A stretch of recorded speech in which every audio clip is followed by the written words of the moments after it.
ইতিহাসের অংশীদার হতে আপনি এখনই জামাতের সুযোগ গ্রহণ করুন। আপনি জামাতের ইশতেহারের সহলেখক হতে পারছেন। Don't miss this opportunity. এ ধরনের উদ্যোগ যা বাংলাদেশের রাজনীতিতে নজিরবিহীন। দ্বিস্তর বিশিষ্ট ইশতেহার করতে যাচ্ছে জামাত ইসলামী, যেখানে জাতীয় ইশতেহার থাকবে, আসন ভিত্তিক ইশতেহার থাকবে, এবং দুই ধরনের ইশতেহারেই আপনি মতামত দিতে পারবেন, আপনি সুনির্দিষ্ট প্রস্তাবনা দিতে পারবেন, এবং সেই প্রস্তাবনার আপডেট কি সেটা ট্রান্সপারেন্ট থাকবে, আপনি সেটা নিয়েও কাজ করতে পারবেন। তো জামাত এবার আনুষ্ঠানিকভাবে সেই সুযোগ আবারও দিল যে আপনি জামাতের ইশতেহারের সহলেখক হবেন। আপনার নাম ইতিহাসের পাতায় লেখা থাকবে, ইতিহাসের অংশীদার হবেন আপনি। কেন? জামাত ইসলামী ক্ষমতায় আসতে যাচ্ছে, জামাত ক্ষমতায় আসতে যাচ্ছে, এটা একটা নতুন ইতিহাস। বিএনপি ক্ষমতায় আসা এটা কোনো ইতিহাস না, কারণ এটা স্বাভাবিক ছিল। আওয়ামী লীগ ক্ষমতায় আসাটাও স্বাভাবিক ছিল, কারণ বাংলাদেশে ঘুরে ফিরে বিএনপি আওয়ামী লীগ ক্ষমতায় আসতো।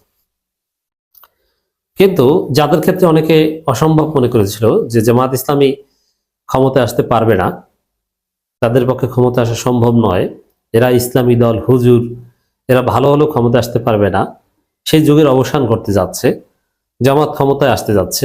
এটা একটা ইতিহাস। জামাত প্রতিষ্ঠিত হয়েছে 84 বছর, মোর দেন 84 বছর। উপমহাদেশে বা পৃথিবীর কোথাও জামাত ক্ষমতায় আসতে পারেনি। জামাত ঘরানার দল দুই এক জায়গায় ক্ষমতায় এসেছে, কিন্তু টিকে থাকতে পারেনি। যেমন মিশরে ব্রাদারহুড ক্ষমতায় এসেছে, কিন্তু মোরসি টিকে থাকতে পারেনি। কিন্তু না, বাংলাদেশে জামাত ইসলামী ক্ষমতা আসবে এবং টিকে থাকবে। এর মধ্য দিয়ে ওয়ার্ল্ড পলিটিক্সে একটা নতুন অধ্যায় কায়েম হবে। এটা অলরেডি শুরু হয়েছে। যেমন আফগানিস্তানে আপনারা দেখেছেন যে তালেবান ক্ষমতায় এসেছে এবং টিকে আছে, এবং সাকসেসফুল, স্থিতিশীল ভাবে টিকে আছে। ইট ওয়াজ কমপ্লিটলি ইম্পসিবল, কিন্তু সেটা সম্ভব হয়েছে। তারাই যদি পারে, সারা পৃথিবী মেনে নিয়েছে, ভারত মেনে নিয়েছে, চীন মেনে নিয়েছে, ইউরোপ আমেরিকা মেনে নিয়েছে, যেটা কেউ কল্পনা করেনি যে তালেবান ক্ষমতা আসবে তাদেরকে মেনে নেবে, তাহলে বাংলাদেশে মানবেন না কেন? বাংলাদেশে না মানার কিচ্ছু নেই। বাংলাদেশে জামাত ক্ষমতায় আসবে এবং টিকে থাকবে। পৃথিবীর ইতিহাস তো বদলে গেছে, আফগানিস্তান দেখলেই বোঝা যায় যে এখন আর অমুক ক্ষমতায় আসলো কেন, এই ইডিওলজিক্যাল ওয়ার, আদর্শিক দ্বন্দ্ব নাই। মূলত আদর্শিক দ্বন্দ্ব সোভিয়েত ইউনিয়নের পতনের পরেই শেষ হয়ে গেছে। এরপর হচ্ছে স্বার্থের খেলা, ইন্টারেস্ট আছে যেখানে, রাজনীতি আছে সেখানে। তো সেখানে জামাত যদি কৌশল করে ফরেন পলিসি অপারেট করতে পারে, কোনো ব্যাপার না, সেটা করতে পারবে। অতএব জামাত ক্ষমতা আসবে এবং টিকে থাকবে, এরকম একটা ইতিহাস তৈরি হতে যাচ্ছে, এবং it is going to be normal যে জামাতের মতো দল ক্ষমতায় আসতে পারে এবং টিকে থাকতে পারে। এরপরে জামাতের মাধ্যমে স্টার্ট হবে, এরপর এক পর্যায়ে পাকিস্তানে জামাত ক্ষমতা আসবে, তিউনিসিয়া, মিশর, বিভিন্ন জায়গায় দেখবেন যে জামাত টাইপের দল যারা আছে তারা ক্ষমতা আসবে এবং টিকে থাকবে। তবে এক্ষেত্রে জামাতেরও ওই সংস্কারের বিষয় আছে। জামাত 2.0 অলরেডি কায়েম হয়েছে, জামাত 2.0 ক্ষমতায় আসতে যাচ্ছে। তা আপনি এই নতুন ইতিহাসের পাঠ হতে যাচ্ছেন। পিনাকি ভট্টাচার্যরা কিন্তু এই সুযোগ গ্রহণ করছে, জামাতকে নানান পরামর্শ দিচ্ছে।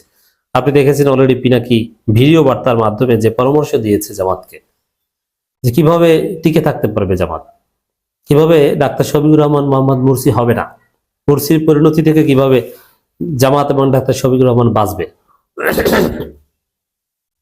এই পরামর্শ পিনাকি ভট্টাচার্য অলরেডি দিয়েছেন। দর্শক, সেই জায়গায় জামাত আরো অনেক ইনোভেটিভ আইডিয়া ইমপ্লিমেন্ট করছে। তারই একটা অংশ জনতাই হবে ইশতেহারের সহলেখক মিয়া গোলাম পরোয়ার, এর মানে আপনি হবেন ইশতেহারের সহলেখক। পৃথিবীর ইতিহাসে যখন একটা নতুন অধ্যায় রচিত হতে যাচ্ছে, তখন আপনি গর্ব করে বলতে পারবেন, আপনার ছেলে মেয়েদের কাছে বলতে পারবেন, আমরা যখন ইয়াং ছিলাম তখন বাংলাদেশ একটা ক্রিটিক্যাল জাংচারে ছিল, তখন হঠাৎ করে জামাত বলছিল যে আপনি ইশতেহারের সহলেখক হন, আপনি অনলাইনে জাস্ট বলবেন, লিখবেন, অ্যাপসে লিখবেন, ওয়েবসাইটে ঢুকে পরামর্শ দিবেন, ওইটাই হবে ইশতেহার যদি যৌক্তিক হয়। আপনার নাম লেখা থাকবে, অনলাইনে ডকুমেন্টে আপনার নাম লেখা থাকবে। ছেলে মেয়েদের বলতে পারবেন যে বাংলাদেশে যে একটা নতুন অধ্যায়, আজকে যে বাংলাদেশ দেখো, এই যে বাংলাদেশ আজকে সিঙ্গাপুর, মালয়েশিয়া, দক্ষিণ কোরিয়ার মতো হয়ে গেছে, এটা তো একসময় ছিল না। একসময় ছিল গরিব রাষ্ট্র, চান্দাবাজি ছিল, ডিম বিক্রি করতে হলো চান্দা দিতে হতো। সেই অবস্থা থেকে বাংলাদেশ এই অবস্থায় এসেছে কিভাবে জানো? জামাত ইসলামী নামের একটা দল, যাদেরকে মানুষ স্বাধীনতা বিরোধী বলতো, রাজাকার বলতো, এক পর্যায়ে তারা ক্ষমতায় এসেছে। আর তারা ক্ষমতায় আসাটা এত সহজ ছিল না। তারা ক্ষমতায় আসার অনেক পরিক্রমা ছিল। তার মধ্যে একটা ছিল যে তারা জনতার মাধ্যমে ইশতেহার নিয়ে জনতাকে সাথে নিয়েই ক্ষমতায় এসেছিলেন।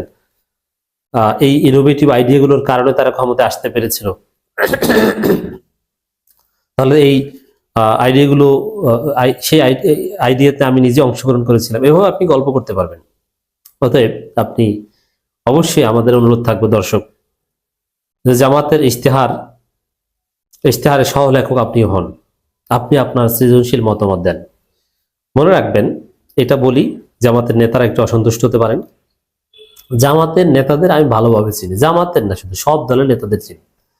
তাদের সাথে ভাত খাওয়া, চা খাওয়া, সবকিছুর অভ্যাস আছে। তাদের কার কতদূর মেধার জোর আমার জানা আছে। আসলে আপনার চাইতে আমিরে জামাত সেক্রেটারি কেউ বেশি মেধাবী না। তারা অতি সাধারণ, তারা আলাদা এলিয়েন, ভিন্ন জগতের কেউ না। জামাতের যাদের নামের পিছনে ডক্টর ডক্টর দেখেন, তার চাইতে আপনি বরিশাল বিএম কলেজ থেকে পাশ করা লোক বেশি বুঝেন। ওইসব পিএইচডিতে ঝামেলা আছে। অতএব যে এরা জামাতে এত উচ্চ পর্যায়ের লোকজন আছে, তারা থাকতে আমি কি বলবো? আরে ভাই, উচ্চ পর্যায়ের লোক যাদের দেখেন, তার চাইতে আপনি মেধাবী, আপনি লেখেন না, কাজ হবে। আপনার যোগ্যতা, হয়তোবা তারা সাংগঠনিকভাবে দক্ষ কিংবা অনেক ত্যাগী, এই কারণে নেতা হয়েছেন, অনেক ডেডিকেশন আছে, এটি ঠিক। কিন্তু মেধা, চিন্তা, সৃজনশীলতার দিক থেকে আপনার ধারে কাছেও হয়তোবা তারা না। আমার অনেক দর্শক যে সুন্দর সুন্দর মন্তব্য করে, জামাতের অনেক নির্বাহী পরিষদ সদস্য ওই রকম সুন্দর চিন্তাই করতে পারে না। অতএব জামাত নেতারা, বিএনপি নেতারা, এরা কিছুই না। এরা যেসব জায়গায় চাকরি করেছে, ওই সব জায়গায় চাকরি আপনারা অনেকে পেয়েছেন কিন্তু করেন নাই, কিংবা ওই সব জায়গায় চাকরি আপনি পাইলেও করবেন না। জামাত নেতাদের জীবনযাত্রা, তার চাইতে আপনার জীবনযাত্রা অনেক উন্নত। তার যে বংশ পরিচয়, তার চাইতে আপনার বংশ পরিচয় উন্নত। অতএব হীনমন্যতায় ভুগবেন না, আপনি সাহস করে পরামর্শ দেন। আপনি তার চাইতে বেশি বুঝেন,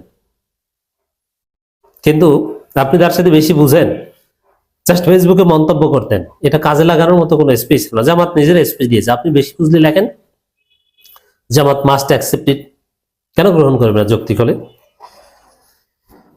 দর্শক, জনতাই হবে ইশতেহারের সহলেখক। বাংলাদেশ জামাত ইসলামের সেক্রেটারি জেনারেল সাবেক এমপি মিয়া গোলাম পরোয়ার বলেছেন, আগামী জাতীয় নির্বাচনের জন্য একটি জনবান্ধব, বাস্তবসম্মত, জবাবদিহিমূলক নির্বাচনী ইশতেহার। এই জবাবদিহিমূলক, এর মানে আপনি যৌক্তিক কথা বললে এটা এড়াতে পারবে না, জবাব দিতে হবে। ইশতেহার প্রণয়নের লক্ষ্যে বাংলাদেশ জামাত ইসলামী জনতার ইশতেহার নামে একটি ব্যতিক্রমী উদ্যোগ গ্রহণ করে। এই উদ্যোগের আওতায় আগামী 7 দিন ব্যাপী 18 ডিসেম্বর থেকে 24 ডিসেম্বর পর্যন্ত দেশবাসীর কাছে থেকে সরাসরি মতামত সংগ্রহ করা হবে। জামাত ইসলামের ওয়েবসাইটেও এবং অথবা অ্যাপস এর মাধ্যমেও আপনারা এই মতামত দিতে পারবেন।